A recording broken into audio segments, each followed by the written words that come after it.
Yang pertama nih. Ini hadisnya riwayat Bukhari Muslim ya, hadisnya. Riwayat Bukhari Muslim. Pertama, tentang niat, para ulama menyatakan bahwa niat itu memiliki dua fungsi. Niat itu memiliki dua fungsi ya, niat itu. Pertama, jika niat berkaitan dengan sasaran suatu amal, ma'bud, ibadah, maka niat tersebut berfungsi untuk membedakan antara amal ibadah dengan amal kebiasaan. Nah, di sini ada dua amal ya. Jadi ada amal ibadah dan amal kebiasaan. Itu harus dibedakan.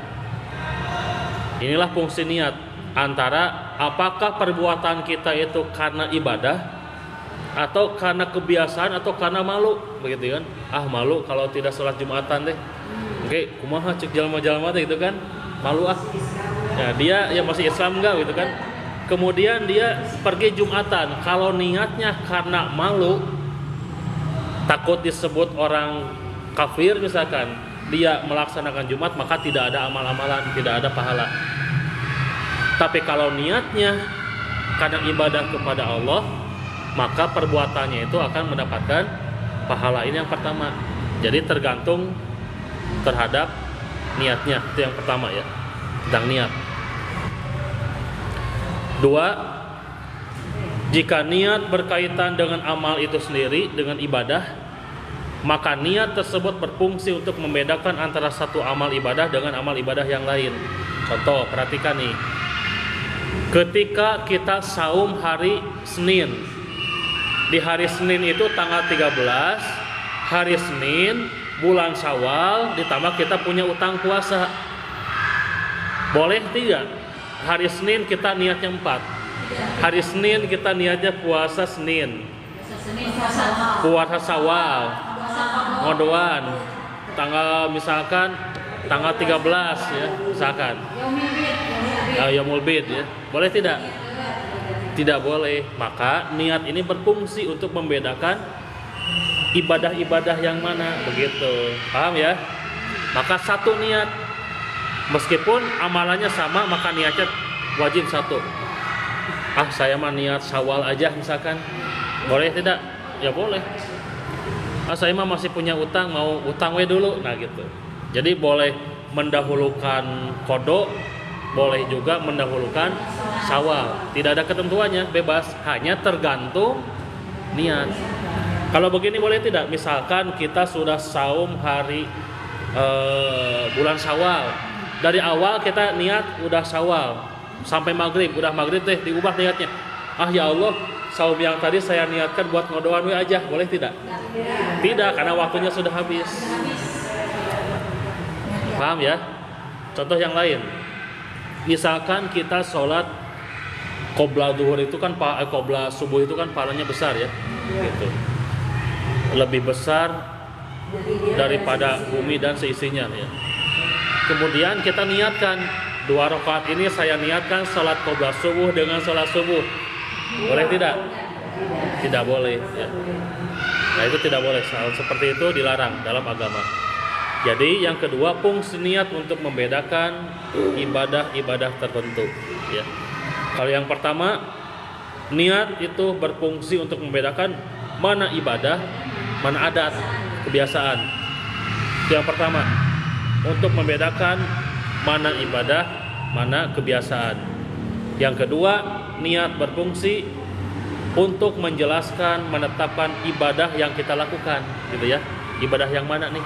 Gitu. Inilah fungsinya niat. Kebiasaan ini misalkan contohnya seperti kita makan. Makan itu kan kebiasaan kita ya. Tapi kalau niatnya makan untuk ibadah, maka makan menjadi amal kebaikan. Gitu. Misalkan sahur, kalau kita niatnya sahur untuk saum, itu jadi ibadah. Ah, ini mah bukan sahur, makan biasa ya, gitu kan. Itu ibadah tidak? Bukan. Maghrib, adzan, sama-sama makan. Orang lain makan, kita makan. Hanya kita makannya untuk berbuka saum, yang lain kebiasaan. Beda tidak pahalanya? Beda.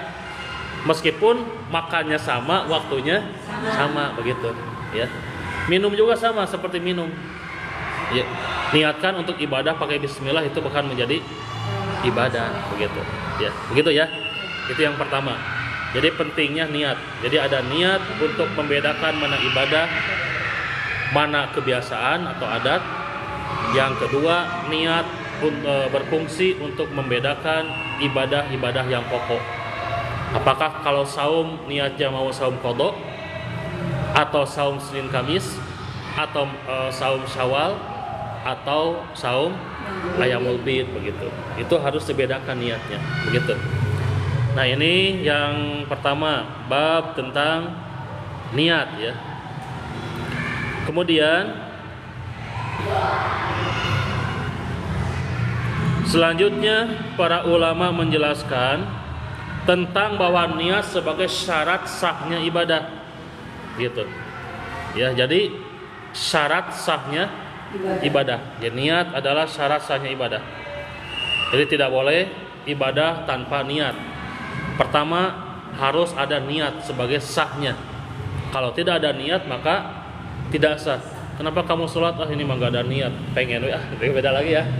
Gitu. Jadi harus ada niat. Kenapa kamu ngaji?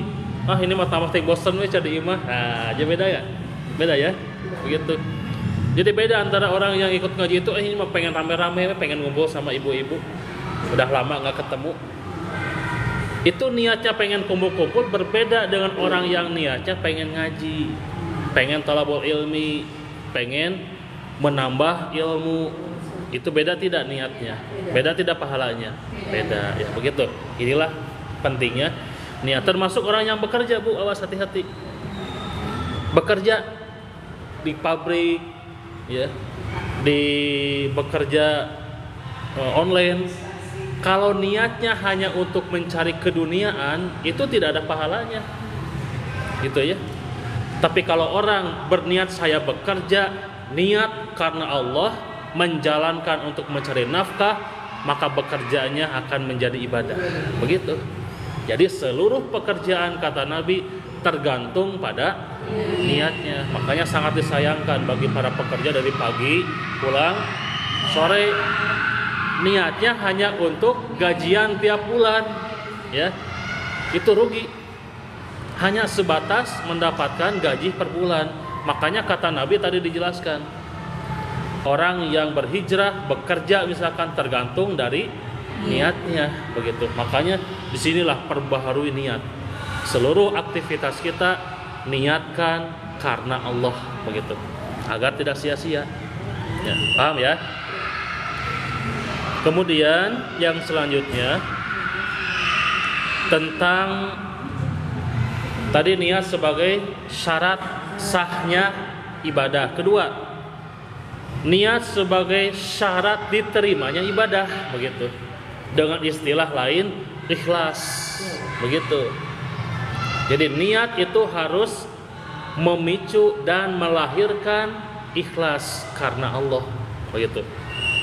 Ya, jadi harus ada niat sebagai syaratnya.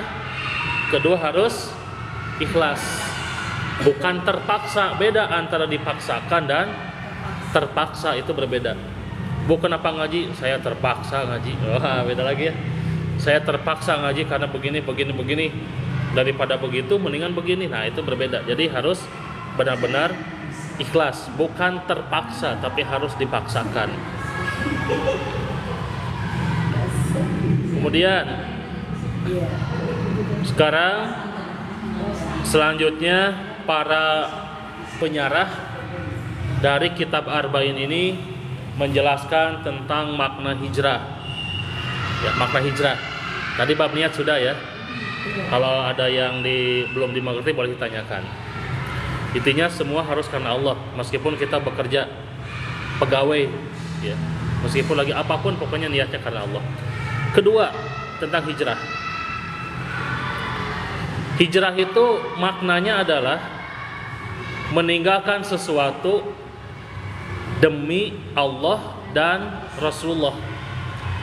Meninggalkan sesuatu karena Allah dan Rasulullah, begitu. Demi Allah atau karena Allah artinya mencari sesuatu yang diridhoi oleh Allah. Demi Rasulullah atau karena Rasulullah maksudnya adalah ittiba. Begitu. Jadi ittiba mengikuti Rasulullah sesuai contoh Rasulullah begitu. Kita ambil contoh begini. Kenapa disebutkan Allah dan Rasulullah?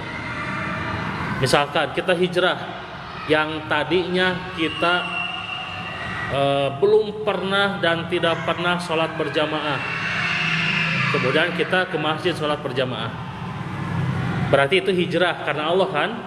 Karena Allah ini. Setelah berjamaah ternyata sholat kita itu tidak mengikuti imam gitu. Misalkan ini berarti hijrah kita belum beres begitu. Kenapa belum beres? Karena syarat yang kedua harus ittiba mengikuti Rasulullah. Bagaimana mengikuti Rasulullah? Yaitu seorang makmum mengikuti imam begitu. Jadi hijrah itu adalah seseorang meninggalkan sesuatu, meninggalkannya itu demi atau karena Allah dan karena Rasulullah begitu. Dalam artian harus ikhlas karena Allah dan ibadah ittiba sesuai dengan apa yang dicontohkan oleh Rasulullah itu. Kita ambil contoh, kalau baca Quran bagus tidak? Ya bagus, itu baca Quran bagus.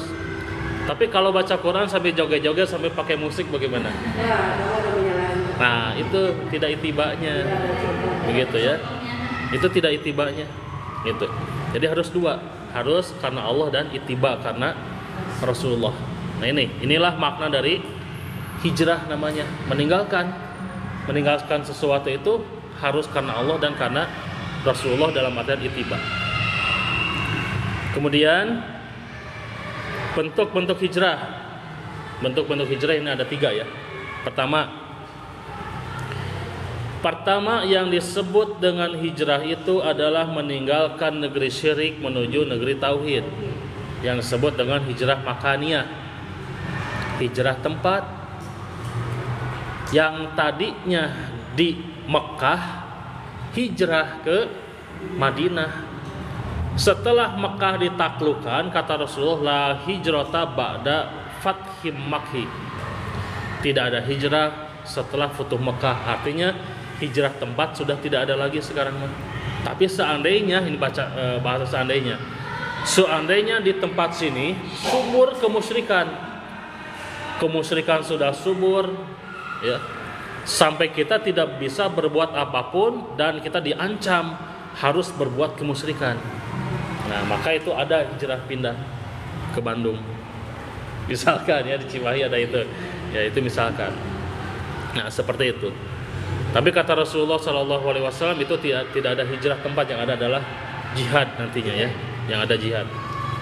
Itu yang pertama. Kedua, meninggalkan negeri bid'ah menuju negeri sunnah. Begitu. Meninggalkan kebid'ahan menuju sunnah. Jadi meninggalkan syirik menuju tauhid, meninggalkan bid'ah menuju sunnah. Jadi jangan alergi ketika mendengar kata bid'ah ya, karena itu dari Rasulullah ya. Iya. Itu dari Rasulullah yang diwanti-wanti. Karena pelaku bid'ah itu adalah pelaku paling bahaya. Kenapa paling bahaya? Karena iblis pernah ngomong bahwa aku dihancurkan dengan istighfar begitu ya. Jadi iblis itu hancur dengan istighfar. Ketika kita istighfar astagfirullahaladzim, itu hancur iblis itu ya, putus asa, was-was gitu. Dan ada rasa ketakutan ketika manusia beristighfar. Kenapa? Karena dia mulai dekat dengan Allah. Dan adanya kedekatan ini mengakibatkan Allah mengampuni terhadap dosa-dosanya karena dia zikir. Maka setiap kali manusia berzikir, beristighfar, Allah akan mengampuni, iblis akan hancur begitu. Tapi iblis tidak mau kalah. Ketika mereka beristighfar, ahlaktuhu bil hawa, kata iblis. Aku akan membinasakan manusia dengan hawa nafsu dengan cara berbuat bid'ah, begitu. Akan kurubah tata cara ibadah mereka. Kenapa? Apa tujuannya? Ketika mereka beribadah seakan-akan benar, maka mereka tidak akan istighbar. Begitu. Pintar ya? Pintar sekali nih iblis. Mereka tidak akan istighbar. Kenapa? Karena sudah merasa benar, begitu. Karena kita sudah ibadah, jadi tidak istighbar. Itulah strategi iblis untuk menghancurkan manusia. Makanya kata Rasulullah, hijrahlah dari bid'ah ke sunnah. Ibadah itu sudah kami jelaskan. Al yauma akmaltu lakum dinakum wa asmamtu alaikum nikmati. Nikmat Islam, nikmat iman, tata cara ibadah, kaifiatnya seluruhnya sudah dijelaskan oleh Rasulullah. Jadi tidak ada yang belum dijelaskan, semuanya kaidah-kaidahnya sudah dijelaskan. Makanya kita tinggal ikut Nabi saja, begitu. Ya. Jadi misalkan Ustaz boleh tidak mengamalkan hadis dhaif dalam fadhailul amal? Ada yang bertanya begitu kan? Banyak sekali hadis-hadis dhaif tapi tentang kebaikan-kebaikan. Maka jawabannya hadis sahih juga masih banyak ya. Gitu ya. Hadis dhaif, hadis sahih juga masih banyak belum kita amalkan. Jadi jangan mengamalkan hadis dhaif, hadis sahih juga masih banyak. Hadis sahih juga ya. Seperti sholat juga kan ada sholat duha, tahajud, syukur wudu, tahiyatul masjid, sholat rawatib, intidor. Iya, intidor itu sholat sebelum imam ke naik mimbar ya, terus saja 2 rakaat. Belum saumnya, belum sodakohnya, wah banyak sekali ya. Gitu, itu sahih semua, belum kita amalkan. Jadi jangan hadis dhaif lah. Hadis sahih juga masih banyak begitu. Nah disinilah hati-hatinya bahwa Nabi SAW memerintahkan agar hijrah. Kemudian hijrah yang ketiga adalah hijrah dari maksiat menuju negeri maksiat menuju sedikit kemaksiatan. Dari maksiat menuju amal soleh. Begitu. Maksiat itu bisa dari ucapan. Ya, ucapan baik ghibah, berbohong, buhtan, itu merupakan ucapan-ucapan maksiat. Dalam hadis sebutkan ada orang yang berbohong nanti ada azab kubur. Azab kubur dari pembohong itu kata Rasulullah, aku diperlihatkan ketika diajak jalan-jalan oleh Jibril ke alam kubur. Aku melihat sosok seseorang berdiri dengan berjubah hitam dengan membawa tongkat besi yang besinya dibengkokkan gitu. Tahu shinigami tidak? Tahu shinigami yang membuat tongkat yang gitu, kemudian seperti aritnya gitu mencos. Ternyata itu ada hadisnya gitu. Orang tersebut nanti akan menyiksa orang yang suka berbohong. Seperti arit itu dimasukkan ke mulutnya, disoekan sampai punuknya, dibebekan gitu. Ada yang mau nyobaan? Alhamdulillah. Ya, itu baru bagian yang kanannya dibebekan sama Nabi, dimasukkan seperti arit, dibebekan ku malaikat sampai ke belakang, sampai ke punuknya, begitu. Yang kedua, bagian kirinya juga sama, dimasukkan, dibebekan, nugikan ke belakang. Belum matanya dicoblos juga sampai parat ke belakang, gitu kan? Itu tentang siksa alam kubur nanti. Itu kemaksiatan dari ucapan. Ya, makanya kata Nabi, banyaknya orang masuk neraka itu disebabkan 2, kata Nabi. 2 banyaknya masuk neraka itu. Salah satunya gara-gara lidah, lisan, mulut, gara-gara ucapan.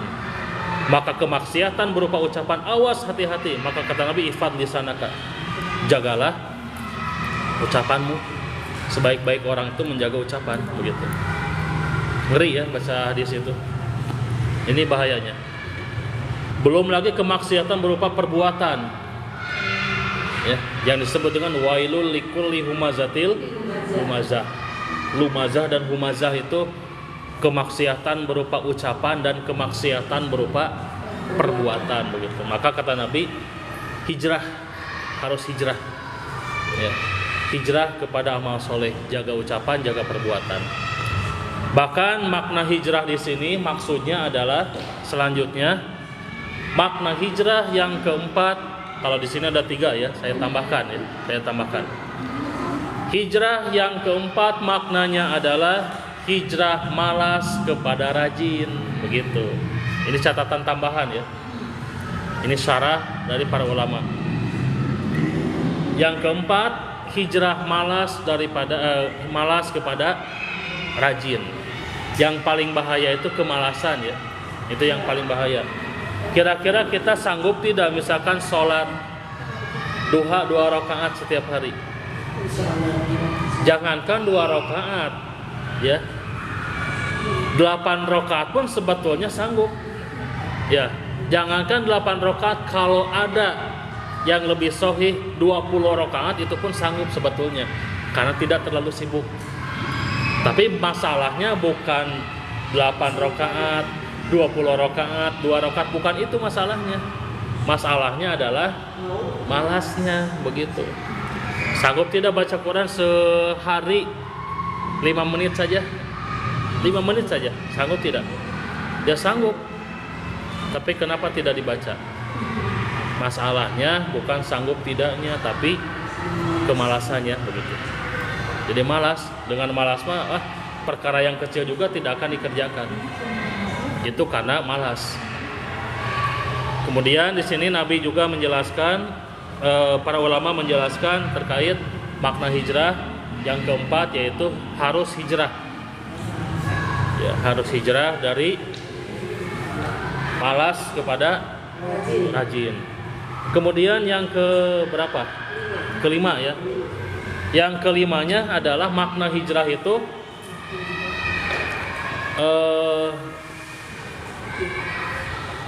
berpindahnya dari bodoh kepada pintar, gitu ya. Bodoh kepada pintar, kepada cerdas. Itu makna hijrah yang kelima menurut para ulama ya. Begitu. Bodoh kepada pintar. Maksud bodoh kepada pintar di sini adalah yang tadinya tidak tahu apapun tentang keilmuan, maka kita hijrah, minimal harus belajar, harus ngaji ya, baca Quran, kuliah ya. Meskipun sudah berusia lanjut, misalkan mau belajar itu tidak ada batas usia ya. Yang kemarin ada wisuda di kampus YIP ya, Ciganitri. Yang wisuda itu sudah tua umurnya, kalau tidak salah 78 tahun itu. 78 tahunan. Ada juga yang 60 tahun. Itu udah tua. Ini Ciganitri. Udah tua itu. Gitu. Bahkan sekarang juga ada yang sudah doktor, kuliah lagi S1 karena ingin belajar ilmu tafsir Al-Qur'an. Ada juga pengacara, ada juga TNI, polisi juga ada. Itu sekarang ada, baru masuk. Umurnya udah tua, tapi semangat. Nah, ini yang bagus, namanya husnul khotimah namanya. Jadi husnul khotimah itu semakin tua semakin semangat untuk mencari ilmu, itu yang terbaik. Begitu. Bukan tua-tua keladi. Ya, tua-tua keladi semakin tua semakin menjadi, begitu. Ya. Bukannya sadar udah tua teh ya. Gitu. Ini kalakah buki maksiat, buki parah maksiatnya. Nah, ini bahaya sekali ini. Gitu ya. Jadi yang harus kita perhatikan di sini adalah hijrah yang kelima. Yang tadinya tidak tahu menahu tentang keilmuan, hijrah sekarang menjadi pintar, harus cerdas, harus tahu. Begitu. Makanya kata Imam Al-Ghazali urutan manusia itu ada 4. Urutan manusia ada 4 kata Imam Al-Ghazali. Ya, pertama, tingkatan pertama adalah orang yang tahu bahwa dirinya tahu. Nah, ini bagus ini. Orang itu tahu bahwa dirinya tahu. Orang itu tahu bahwa dirinya pintar, cerdas, kemudian mampu untuk membantu orang lain, mampu untuk menguasai diri sendiri. Ya, itu tingkatan pertama, ini bagus sekali. Ya. Nanti kalau ada pertanyaan di akhir ya. Ini yang pertama ini. Orang yang tahu bahwa dirinya tahu. Ini bagus. Biar saya aja yang ngerjainnya. Nah, karena dia sudah mampu. Oh, urusan ini biar saya yang mengerjakannya. Nah, karena dia sesuai skillnya, sesuai kemampuan, begitu kan? Begitu. Itu bagus itu. Yang kedua, orang itu tidak tahu bahwa dirinya tahu. Begitu.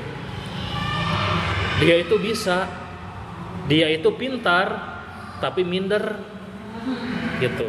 Minder sampai tidak pede, ya. Dia itu mampu, tapi aduh saya ragu, banyak keraguan, banyak ketidakyakinan, padahal apa yang dia kerjakan selalu berhasil. Maka orang seperti ini harus didorong oleh kita, begitu. Harus diberi semangat, ya, begitu.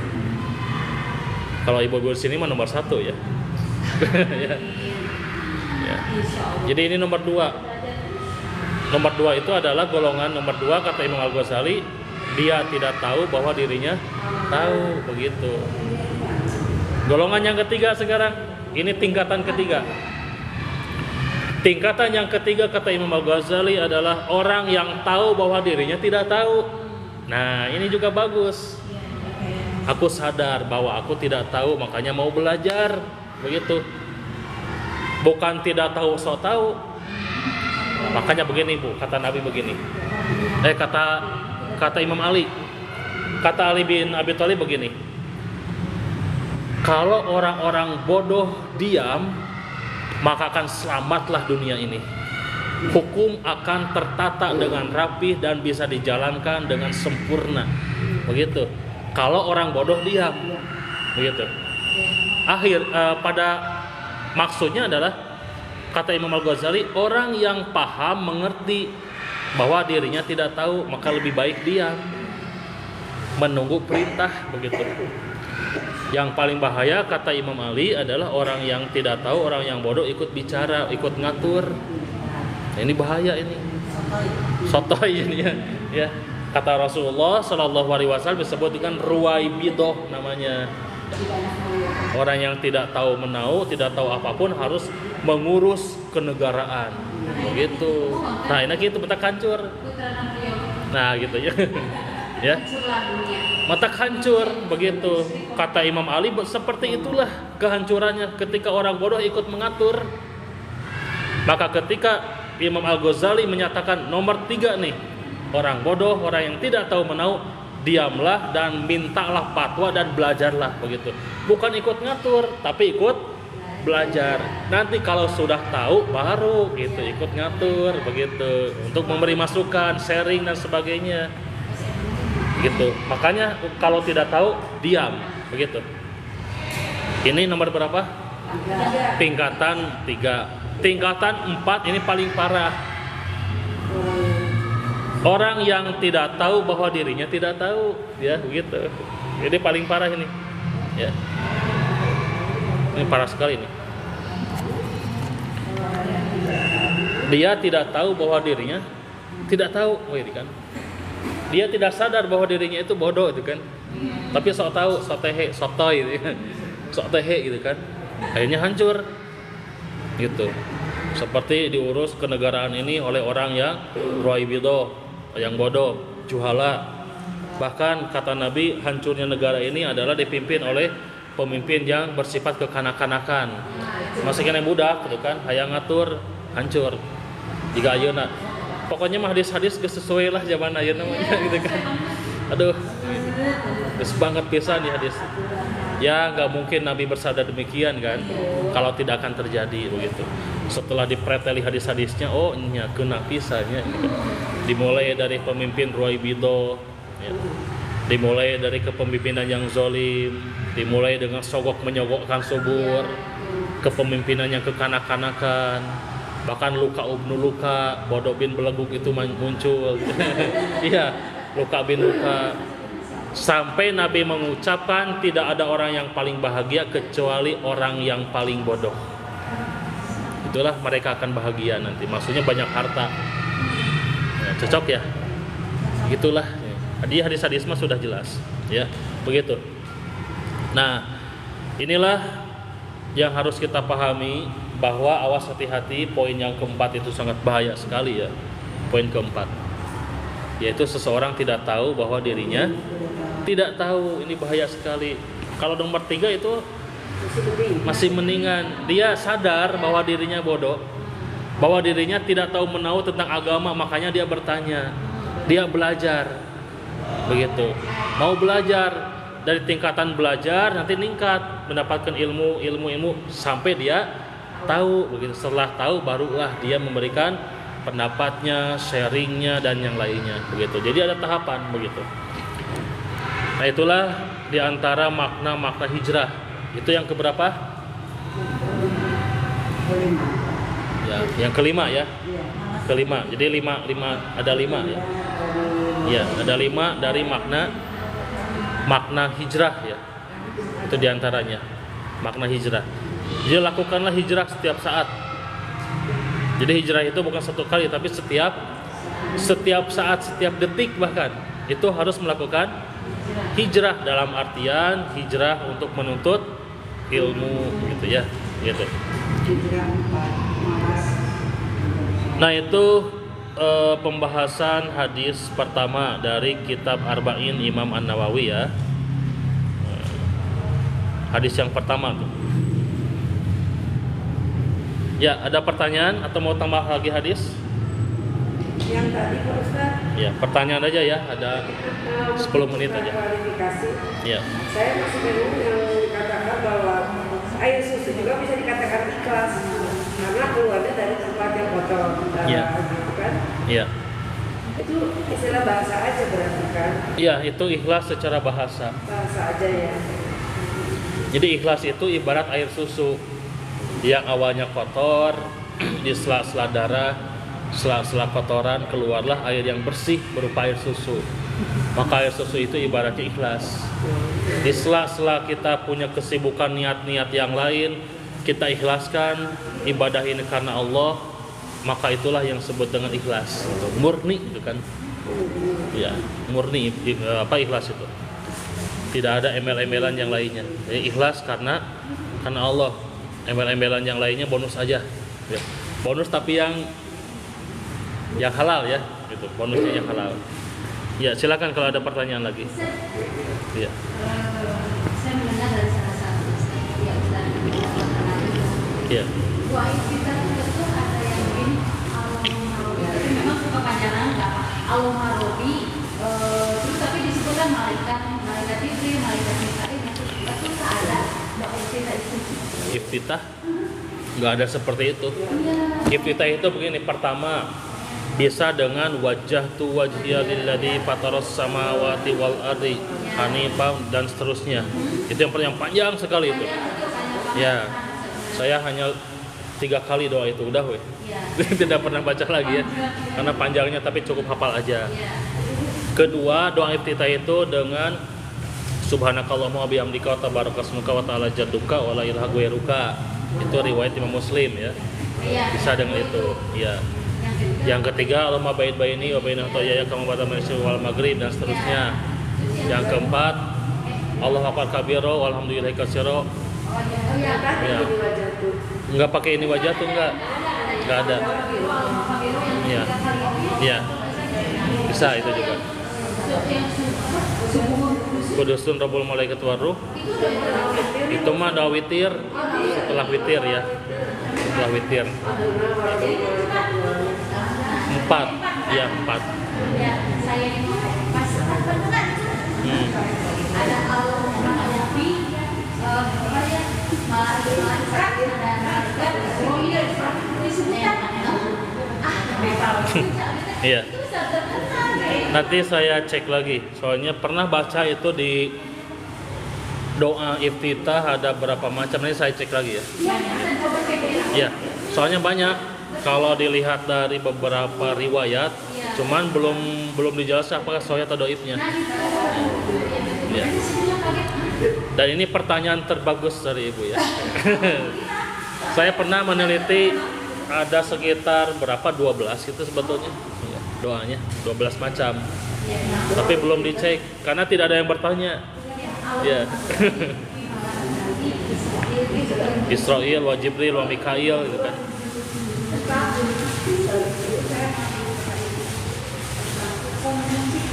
Hukum musik itu lebih kepada mubah. bukan haram. Kecuali musik yang disertai dengan sesuatu yang haram, maka nanti ada kaidah at-tabi'u tabi'un. Jadi hukum mengikuti perkara yang diikuti. Contoh, di musik itu ada biduan-biduan yang membuka aurat, joget-joget dan sebagainya. Maka udah itu include haram begitu. Haram dikarenakan biduannya begitu. Kalau secara hukum musik itu mubah. Gitu secara hukum. Tidak haram begitu. Oh iya. Kalau haram nanti begini, ada seorang anak-anak waktu itu di suatu perayaan, anak-anak itu bermain musik ya. Bermain musik dengan alat-alat rebana. Kemudian oleh Nabi didiamkan, biarkanlah mereka, kata Nabi. Biarkanlah bersenang-senang di hari ini begitu, bermain musik. Kalau musik diharamkan pasti Nabi akan melarangnya, tapi di dalam hadis itu Nabi tidak melarangnya. Begitu. Jadi iya, urusan keduniaan itu boleh kaidahnya al aslu fil muamalati al ibaha. Urusan keduniaan itu boleh, tidak haram. Iya. Jadi tidak haram. Misalkan kita pasang video, di video itu pakai musik ya, itu tidak haram. Iya, enaknya boleh. Iya, nyanyi di bumi ya. Boleh itu. Nostalgia.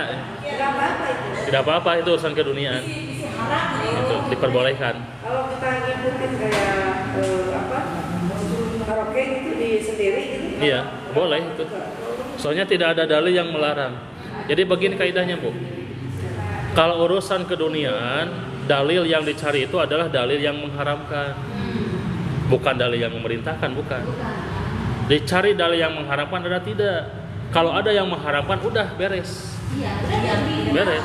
Contoh, makan pisang, ada tidak yang mengharamkan makan pisang? Tidak ada, jadi boleh. Ada tidak yang mengharamkan secara mutlak musik haram, ada tidak? Tidak ada, maka boleh. Begitu. Ya itu tidak ada dalilnya. Secara mutlak, secara sharih tidak ada. Adanya dalil yang tidak sharih. Gitu adanya. Ya, tidak sharih, jadi tidak jelas ini benar musik atau bagaimana. Maka di dalam ilmu fikih disebutkan dalil yang ihtimal itu yang belum jelas nih, yang masih ada kemungkinan, maka kata para ulama usuliyah disebutkan saqatul istidlal, terputus dari dalilnya, tidak bisa dijadikan dalil begitu.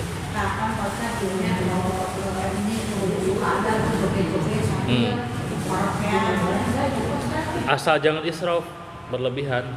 Kalau hanya sekedar joget-joget, karaokean, tidak berlebihan, tidak ikhtilat. Dia selama tidak berlebihan itu boleh musiknya, tapi ketika dia berikhtilat itu haram ikhtilatnya, bukan musiknya. Gitu. Nah itu ikhtilatnya yang dilarang. Nyanyinya mah boleh begitu. Alatnya boleh juga. Ya alatnya. Ma'azib ya, ma'azib. Jadi ma'azib, main musik dengan alat-alat ya. Di dalam hadisnya memang ada ungkapan nanti ada yang menghalalkan homer itu kan, sutra dan alat musik. Begitu kan hadisnya? Gitu.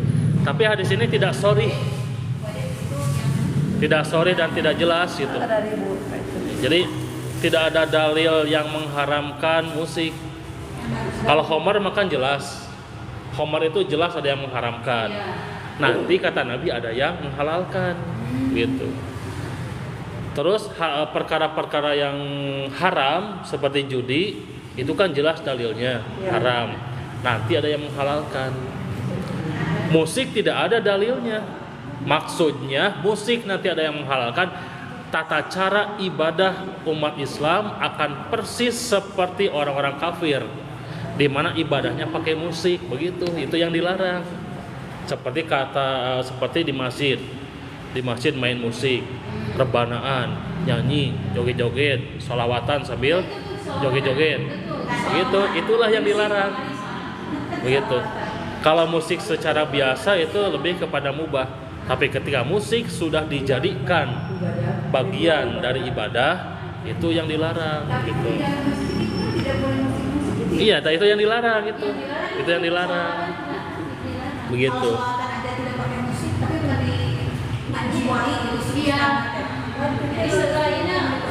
Iya.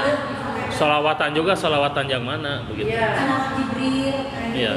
Karena kalau sholawatan dalam artian lebih mengagung-agungkan Nabi itu tidak boleh.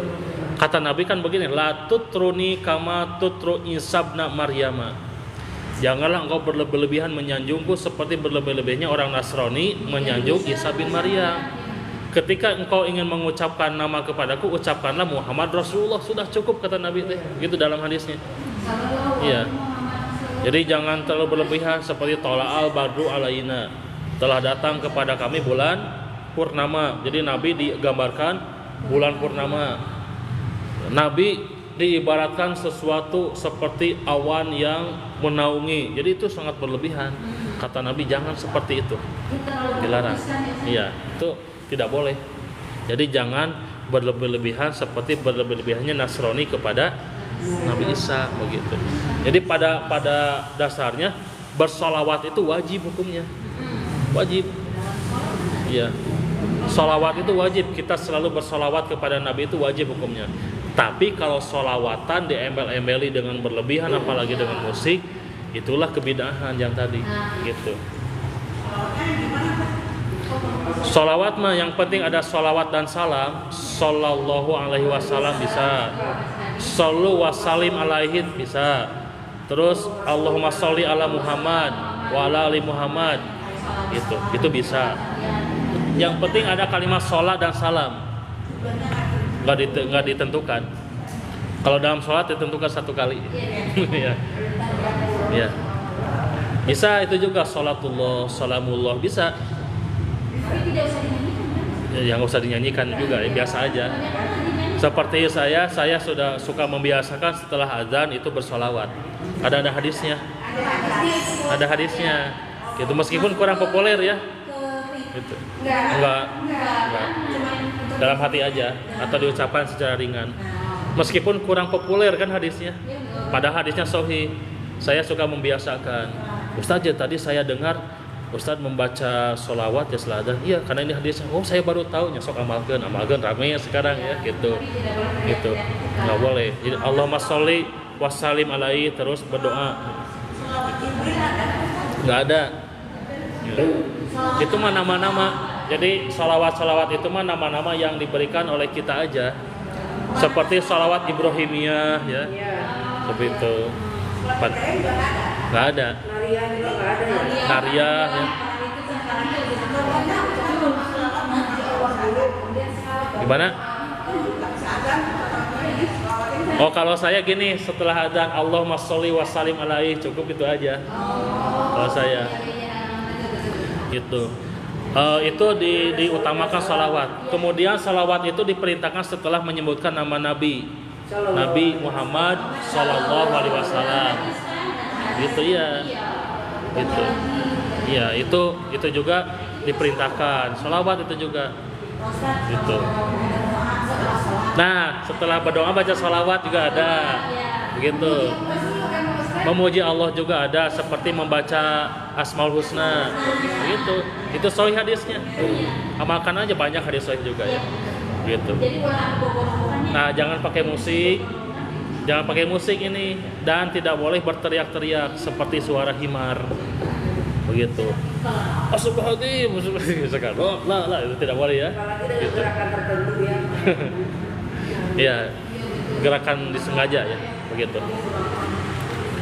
Ya, jadi selawat itu wajib hukumnya ya, wajib. Hanya tidak boleh berlebihan. Masih ada pertanyaan yang lain? Di TikTok ini nggak ada pertanyaan ya. Ya. Jadi yang penting kalau sholawat itu ada kata solu dengan salam ya. Ya. Ya ayyuhalladzina amanu shollu wassalim, itu kan kalimatnya. Wahai orang-orang yang beriman, bersolawatlah engkau dan ucapkanlah salam kepada Nabi. Sebab Allah dan malaikat juga bersolawat kepada Nabi. Gitu. Kita juga diperintahkan untuk bersolawat. Apa maksud solawat Allah, malaikat, Rasulullah juga bersolawat sebetulnya. Tapi apa maksudnya? Nah, ini yang harus kita pahami. Nah, catat nih, ya, catat dalam hati boleh. Solawatnya Allah kepada kita semua, atau solawatnya Allah itu maksudnya memberikan magfirah. Nah, ini nih yang harus kita pahami. Allah juga bersolawat, cuman maksud Allah bersolawat itu memberikan magfirah. Itulah maksud solawat Allah. 2, malaikat juga bersolawat, maksudnya malaikat memintakan ampunan untuk kita kepada Allah, begitu. Kita juga bersolawat pada Nabi, meminta syafaat nanti di hari kiamat. Itu maksudnya, tujuannya. Sallallahu wasallam alaihi. Nabi juga bersolawat, maksudnya nanti akan memberikan syafaat, begitu. Itu makna dari solawat. Jadi solawat itu wajib. Hanya beda lagi masalahnya kalau solawatan, begitu. Ya. Solawatan apalagi dimasukkan embel-embel pengkultusan atau sesuatu yang berlebihan pada Rasulullah. Rasulullah tidak suka, begitu. Kalau mauludan itu kayak ini tuh Pak Ustaz, kalau dengan adanya sama saya terlalu mengagung-agungkan Rasulullah ya kayak. Yang mana? Sama mauludan. Oh iya. Agung-agungkan Rasulullah, padahal itu tidak boleh mengagung-agungkan itu selain Allah ya. Iya. Jadi mengagung-agungkan di sana maksudnya kalau berlebihan itu tidak boleh. Bentuk cinta kita kepada Rasulullah itu adalah ittiba, mengikuti ibadah sesuai dengan petunjuk yang diberikan oleh Rasulullah. Itulah cinta kepada Nabi yang sebenarnya, begitu. Ya. Bukan maulid, acara maulid mah nggak ada. Perayaan maulid itu tidak ada. Jadi tidak usah dikerjakan. Gitu. Karena dengan tanpa merayakan pun kita mah sudah bahagia ya. Ya iyalah gitu kan. Kita sudah bahagia, sudah mengakui raditu billahi robba wa bil islami dinan wa bi Muhammadin nabiyya, itu kan. Nah itu kita sudah ikrar. Jadi jangan sampai ada anggapan orang yang tidak merayakan Maulid Nabi dia tidak cinta pada Nabi. Wah, itu masalah kaprah pikiran seperti itu. Kita sudah ikrar. Raditu billahi robba wa bil islami dinan wa bi Muhammadin nabiyya, gitu kan. Atau wa bi Muhammadin rasula, begitu ya. Disatukan oleh kita wa bi Muhammadin nabiyya wa rasula, begitu ya. Nah itu udah ikrar kita mah. Jadi laksanakanlah sesuai contoh Nabi. Sudah jam 9 ya. Cukup ya. Ya. Amin. Itu kiranya yang bisa disampaikan. Insya Allah nanti kita lanjut hadis kedua dan seterusnya. Tetaplah bersama kami di channel apa ya. Ya. Ustaz Robi. Ya. Ustaz, maaf Ustaz, ini mau nanya, apakah ada bukunya? Ada ya, Arba'in mah ya. Ada bukunya, ada Arba'in. Banyak yang jualan juga ini mah. Sudah di mana-mana ada ini ya. Karena saking populernya hadis ini. Ya. Saking populernya hadis ini ya. Jadi di mana-mana ada.